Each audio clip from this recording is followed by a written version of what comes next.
Good morning, team. It is Tuesday, May 18th. I'm Amy Core, and I'm actually live in California right now, and I left Kevin Van Eck back at the Goose Island office. Thanks for joining us. I'm really excited because today we are going to be doing another interview with two great brokers. So grab your coffee, your tea, your power smoothie, and let's jump into the next episode of Coffee with Amy and Kevin. That's right. Good morning, Amy. Good morning, everyone. Make sure your cup of coffee is full. And if you joined us last week for the Opportunity Summit, awesome. I hope you enjoyed it. And remember that the recordings are all on Ad Academy. So if you did miss it or want to watch Lance or Sherry or Jesse again, you can absolutely do that. But today on Coffee, as Amy mentioned, we're back to agent interviews. We've got two amazing brokers here with us today that are going to share their expertise and what they're seeing in the market, how they're adapting to what's happening in the market, and we'll all be able to pull something back from that. So let's get with the introductions then. Yes, so we've got K.C. Lau with us this morning. He's out of the Bucktown office. He's been with that property since 2007, but got into the business in 2004. So welcome, K.C. Thanks for joining us. Hi, Amy. Hi, Kevin. Thanks for having me. Hi, at World. Good to see everyone. Hey, K.C., I got a question for you. Okay. I know you have a strong sneaker game. Can you show us what kicks you got today? Oh, man, I'm sorry I don't have like that part on, but I do have these local design shoes. They're loafers, but they're Chicago Bulls inspired. I got a white and red sole for the Chicago Bulls home jersey. So I thought that was pretty dope. When I saw it, I had to cop. I had to. You know, I came here. I was born in China, but I was raised here. Came here at 4. Diehard Chicago. Never left. Bulls all the way. Awesome. Go Bulls. Thanks for sharing. And then our second guest is Yvette DuPree. And she started in the business in 2004 as well and came to At Properties in 2009. And Yvette and she has a special place in my heart because we spent a lot of time together during the downturn on a development in what can be considered now the West Loop. So Yvette, welcome. Thanks for joining us. Thank you. Glad to be here. Hello, everyone in At World. I would show my kicks, but they're flip-flops, so I'm sure no one wants to see them right now. That's all right. The rule on Zoom is just from the waist up. You got to look good. Anything else, it doesn't matter, right? Flip-flops are just fine. Awesome. So we're really excited to have both of you with us today. And so, before we got on camera and started recording, we were talking a little bit about this market right now and kind of how crazy it is, but more importantly, how different it is from kind of any past market that we've been in or are experiencing. So Yvette, tell me a little bit about kind of the conversation we were having and your thoughts on how this market's different. Thanks, Amy. Well, yeah, I noticed that people keep trying to compare it to around, 2007, 2008, how it's just going, right, or I should say prior to that, and how it's just crazy. But I don't feel like this is a market that we've seen, at least not since I've been in the business, and it's been quite some time.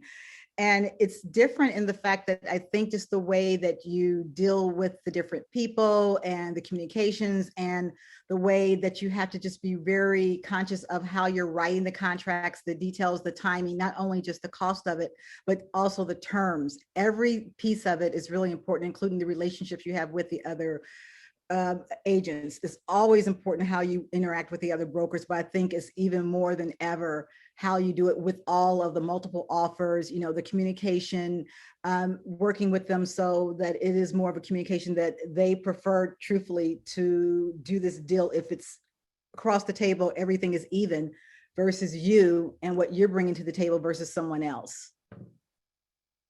So with that then, K.C., I love going back to Yvette, you touched on relationships. I love that.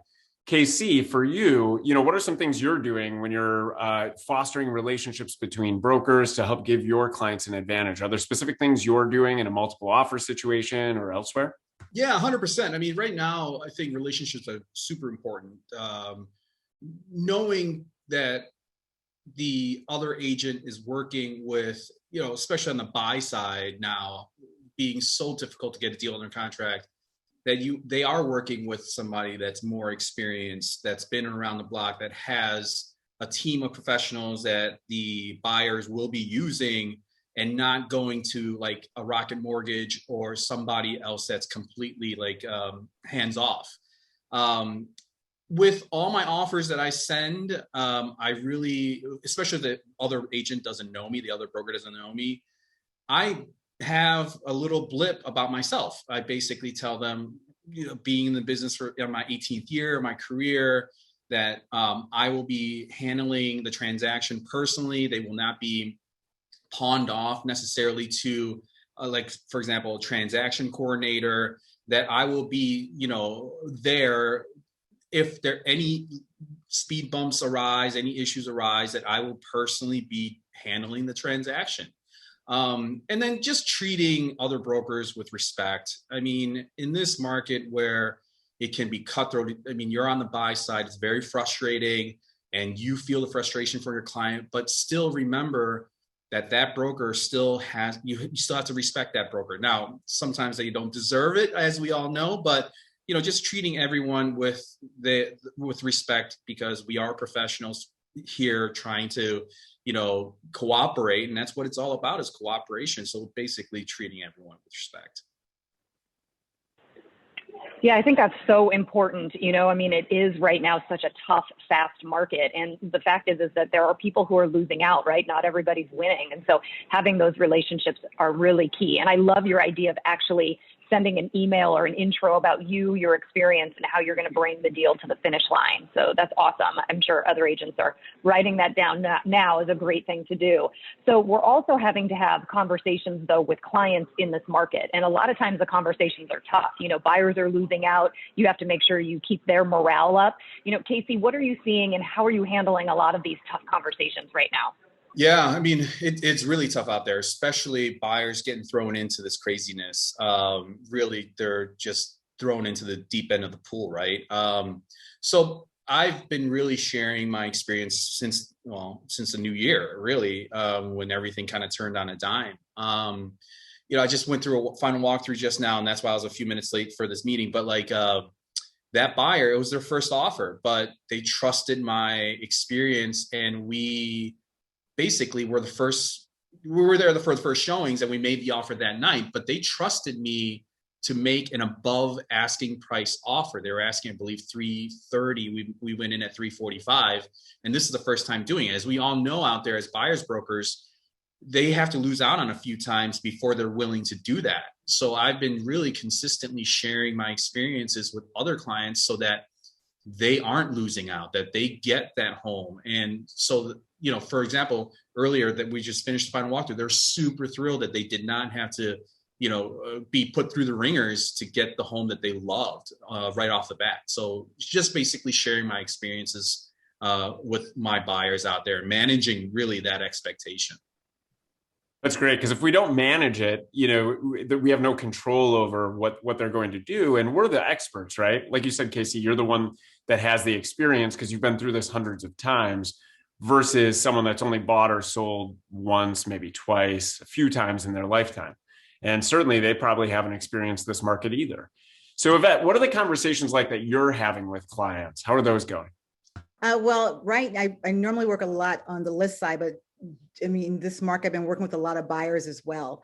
And with that, it's tough on the buyers right now. And so one of the things that I think is really important is that you really have all your ducks in a row and you really lay out everything. I mean, I have kind of like a checklist that I go over with them right from the beginning, and make sure they have all the resources. If they need a lender, if they've been already pre-approved, all those things need to be done ahead of time, even before you walk out the door with them.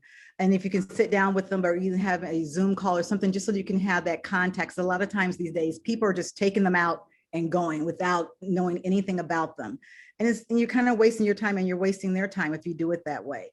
And a lot of times people are just eager to get them and go. But in order to really make it work and keep that buyer motivated and understand from the beginning what the process is going to be, is how it's going to get to the end. Other than that, a lot of times things come up and they're talking to someone else and they get disillusioned.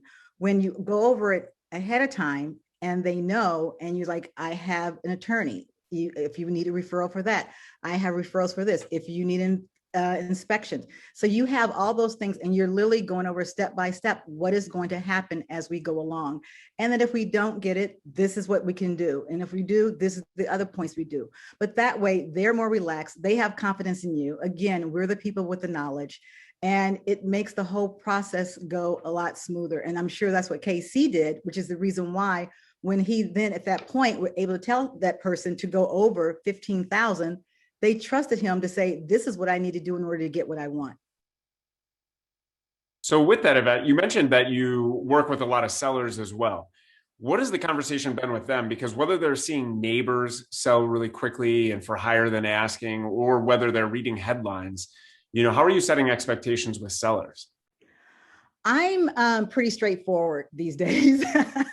So one, regardless whether this is something I do, regardless of whether I'm very familiar with them, they're a friend, or there's someone I just met, I still go through everything that I'm going to do, only because I don't want them to think about it without them knowing that this is the process. And I still go over what the competitors are. I show what other comps are out there. I also make sure that they know that these are the different steps that we're going to take in order to get it sold, and just say, this is what you need to do and go for it. Got it. K.C., how about you? Because you touched on buyers. What are the conversations like that you're having with sellers? Well, really just echoing what Yvette said. I mean, basically lining it all up. I mean, the other thing too is to making sure that the prices are still relatively reasonable. We've all had sellers that are reading all these articles on Reddit or online and basically say, oh, I could get so much for the home. Well, yeah and no. I mean, you have to still price it well. I mean, my recent conversations have been with sellers is just not getting too crazy. I mean, it's okay to get a little crazy when the market's kind of very seller tip towards the seller side, but some of these sellers they get a little nuts as far as what the numbers are asking, and it'll just as we know, if the home sits on the market for 2 weeks, you're wondering what's wrong with it already, right? And if we don't get it enough activity because we're just priced completely out, we're not going to get that same kind of result. And so really it's managing sellers' expectations right now too, along with buyers, because they are seeing how active it is. And sometimes they're just trying to get that extra 25 grand or even, sometimes an extra 5 grand to list above. And it may not, we may not have the same results if we, don't manage that expectation correctly as well. Also to let them know that it is a partnership. I mean, as far as even staging it, to make sure that things are the way it's supposed to be when you're presenting it, when you're showing it, so that they know that, you have your part in order to get this sold as much as I do. Yeah, I think the key there is really kind of the expectation setting. It's just, it is kind of a crazy market, and it's, the pendulum has swung right now, and it is a seller's advantage, but we know that at some point, it may shift back. One of the other things we were talking about earlier is new brokers in this market. And I was saying that if, a brand new broker's in this market right now, it's kind of like turning on the treadmill, putting it on a level 5, and then trying to jump on while the treadmill is in motion, right? It's moving really fast right now. But I'd love to get from each of you, what is one impactful thing that you can pass on or encourage a new broker to do in this market right now to be successful? And Yvette, let's start with you. Well, one of the things I would say, and I mentioned it before, and I'm going to be redundant on it, but just relationships, not only with other brokers, but also, working with your clients as well. And realizing that a lot of times new brokers feel like they don't have the business, they don't know where to get it from. And what I'll do on a regular basis still is I literally will just take a piece of paper and write down every single person I know who has potential. And you're surprised literally how many different people, oh, they just had a baby, they'll probably be moving. Oh, they just got a job promotion, maybe they want something different. Oh, they just decided to get something someplace else, they might want to move further that direction. All these different things, and all social gatherings are always potential to find different people, whether they're sellers or buyers. You never know where they're going to come from, and you'd be surprised how many different people, and that they don't know this is what you do, and that you have to kind of put it out there a little bit, and they like hearing the fact that that's what you're doing. And the free advice, and that free advice goes into, sure, you know what, I can just put something together for you to let you know, just if you want to know what your home is valued at. And send it out there. And before you know it, they're kind of communicating with you, and you may have a new listing.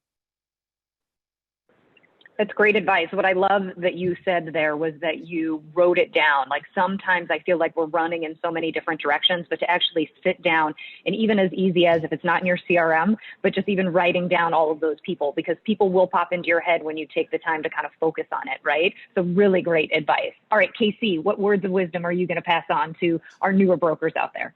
Yeah, I love talking to newer brokers. I'm the oldest of my generation as far as my first cousins and my brothers and sisters. I always kind of have this big brother thing going on in my mind type of thing. So I've talked to a lot of younger brokers, and I really try to plant the seed that let them know that, hey, the housing market's just like any market. You've only been thrown into a very appreciating market right now, but you also have to think about what if it's not? What if it's a down market? I mean, for the last almost 10 years now, we're seeing real estate just really kind of like be on the upswing. Well, obviously, like Yvette and I, we've been in business since '04. We've seen it when it's really bad. So I always tell brokers that you have to also think about when it's a slow market too. I mean, what if the market turns on a dime in a couple of years, or God forbid, later in this year when all of a sudden, like, oh, who shut the water off? And now you're have a product that has compromises that you're trying to sell, or potentially on the buy side, having a buyer buy something that has too many compromises, but you're trying to get them under contract because it's so crazy. Well, sometimes you also have to think about what happens if they're stuck with this product that's in a slower market, and you have to think about what the negatives are. So not just put yourselves in the shoes right now in this market, but also put yourself in the shoes when you're a broker trying to represent a buyer or a seller in a slower market. And how would you advise then? And just kind of looking at the big picture, because again, it is a market, and markets have ups and downs, as we know in the stock market, as we knew like last winter, when things were kind of like, what's happening? Why isn't anything happening, I should say. So just looking at the big picture. Great advice from both of you. K.C., I love that. I remember when I was in real estate in the downturn, I had a 4th floor walk up on Ashland. In 2008, that thing was not moving. Yeah. No, it's funny. I had this same situation. First time out with this buyer, they really loved this 4th floor walk up again across the street from the L that needed a ton of work, and they were asking a huge premium. And I said, there's two big compromises here, and that a lot of buyers will not want to take on if it is a down market. You're interested in it because it is kind of there's no choice. But what if you have the choice? You're not going to pick a 4th floor walk up across the street from the L. That's it. You got to find the positive in it. It made me think of one I had that was across from a cemetery, and quiet. And that's what I said. I said, your neighbors will always be quiet. It's very peaceful. And they bought it. I was on the sell side. Was great. Thank you too for sharing that. And Yvette, you touched on relationships, which we know is the core of the business, but I think sometimes we get so busy or transactional. And I think if new agents, to your advice, if new agents just start thinking through their pipeline and, like Amy said, sitting down and really concentrating on it, business will come as long as we're in contact with them. And Yvette, you shared a moment ago before we started filming about how people are reaching out that you didn't anticipate. How did you make that happen? It's just interesting. It's keeping up with different things, social media, and being conscious of what you put on there. You never know where it's going to come from. I just updated my website a little bit more and finding people who are just literally searching through different people and reaching out and looking for it. And you'd be surprised about that, because you figure everyone knows at least 10, 15 real estate agents. But you would be surprised how many people do not have somebody that they're working with. And I think it's very assumptive sometimes that we just think, oh, that everyone already has somebody they're working with. They don't. And they may not be happy with them. A person who just reached out to me, they've had their place on the market for a year. Wow. Has not sold. It is the lowest price out of everything that they have in that area. And they said, I need someone new. And they are looking, and it's truthfully in this market, I am surprised that it hasn't been the lowest on there too. So there's something that one person's not doing that you can maybe fill that void and give them a fresher look on it. Yep. Time for a broker change, right? Time for opportunity. Yes, I love that you have your mug. That is so awesome. Well, Yvette, K.C, we thank you guys so much for joining us this morning. We really appreciate you had great words of advice for all of our agents out there. Thank you guys for having us. Yeah, thank you so much. Everybody, thank you for joining us this morning for coffee. Fill up your cup. Hopefully it's in your opportunity mug. K.C, we'll start looking into opportunity sneakers for you and make it a great Tuesday. Thanks, everybody. Bye. Bye, team. Make it a great day. Bye-bye.